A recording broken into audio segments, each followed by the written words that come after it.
Yo creo que el Uruguay no se necesita reconciliar porque no hay nada desconciliado.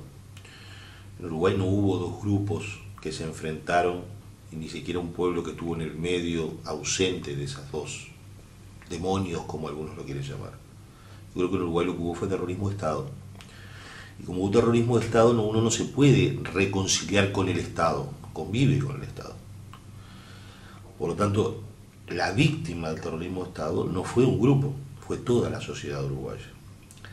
El gran problema es que se trata de ocultar la verdadera razón de ese terrorismo de Estado, o la verdadera razón por la cual se aplicó un terrorismo de Estado y se llevó a una dictadura en Uruguay. Sin duda que por detrás hay intereses económicos, intereses de grupos internacionales, intereses políticos internacionales. Pero básicamente lo que hubo fue que ese terrorismo de Estado lo aplicó una institución armada. Desde antes del golpe de Estado ya lo hacía en forma como grupos de escuadrones de la muerte, como grupos paramilitares, y lo que se aplicaba era la tortura. La tortura como un método de terrorismo de Estado para generar el miedo en la población y el dominio de la sociedad. Esa tortura es la que llevó a las muertes, esas muertes son las que se ocultaron en desapariciones, y en algunos casos hubo traslados masivos y ejecuciones masivas, por lo cual en Uruguay todavía quedan por descubrir fosas comunes. El gran tema sigue siendo la tortura como concepto internacional, como un concepto que no es local de Uruguay, es un concepto que todos los países del Río de la Plata y todo el mundo hoy, con Bosnia, con Irak, con Guantánamo en discusión, deben reflexionar. Yo creo que es necesario que la tortura sea un tema capital de discusión mundial, por la sencilla razón de que se necesita un nuevo acuerdo social de convivencia. Esa es la reconciliación.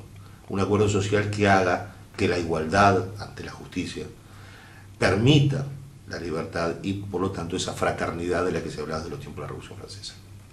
¿Cuál es, digamos, su grado de responsabilidad en toda la cuestión de desaparecidos, gente en las cárceles, gente que fue torturada, gente que, como le decía, vivió todo tipo de vejaciones?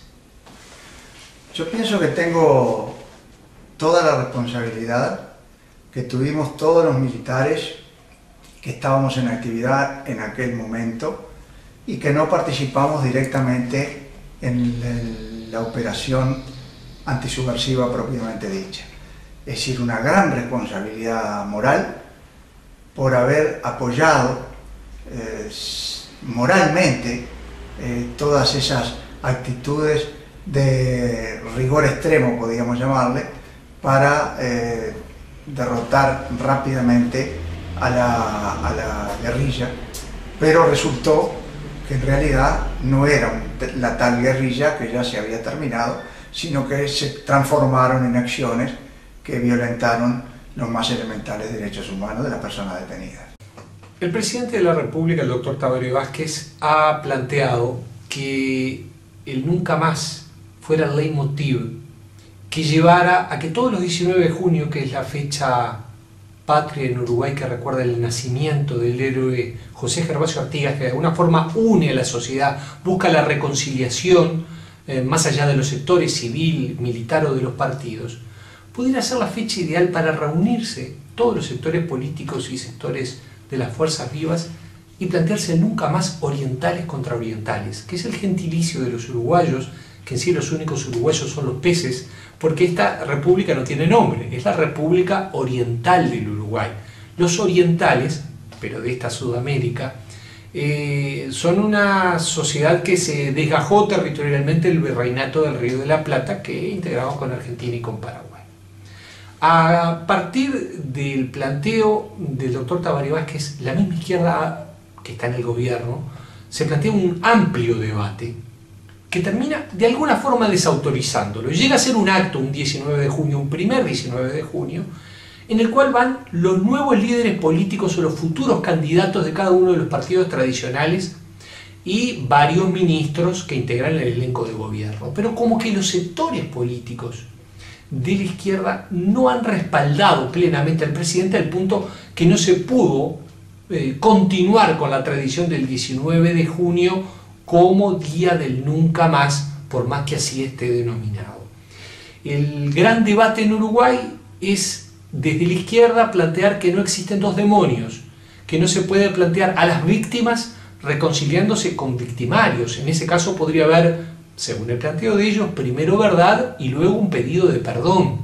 Pero en el caso de reconciliación tendría que ser entre las partes que se enfrentaron en armas desde los años 60, con la rebelión urbana del Movimiento de Liberación Nacional Tupamaros y otros pequeños movimientos de izquierda radical, y de los militares que primero reaccionaron dentro de un gobierno constitucional, pero a veces excediéndose de las normas constitucionales para la represión, o luego directamente volteando el poder político desde el 27 de junio del 73, cuando comienzan 12 años de dictadura, de la cual se sale en 1985.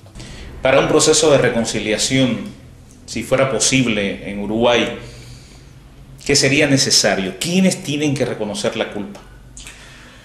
Yo pienso que es imprescindible que los comandantes en jefe de las Fuerzas Armadas pidan perdón a la sociedad por todos estos acontecimientos del pasado. Es una reparación ética institucional que le debemos a la sociedad uruguaya, a los militares que estamos en la actividad en aquel momento, y por ese hecho entiendo que los comandantes de las Fuerzas Armadas, del Ejército en particular, que fue la fuerza más involucrada en estos temas y más representativa de la fuerza como tal, que deben pedir perdón, porque si bien los comandantes son responsables de la fuerza mientras están en actividad, son representativos de esa fuerza en todo tiempo histórico, y a ellos les corresponde pedir perdón como un gesto sublime de humildad y de reconocimiento de haber salido del camino artiguista de la clemencia para los vencidos.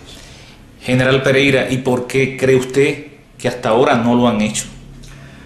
Pienso que no está en la política del mando llevar adelante una acción de esa naturaleza, y cuando me refiero al mando es del mando superior de las Fuerzas Armadas, no de los comandantes, porque precisamente cuando se elige un comandante se debe elegir de tal forma de que tenga el perfil necesario para cumplir con determinados objetivos.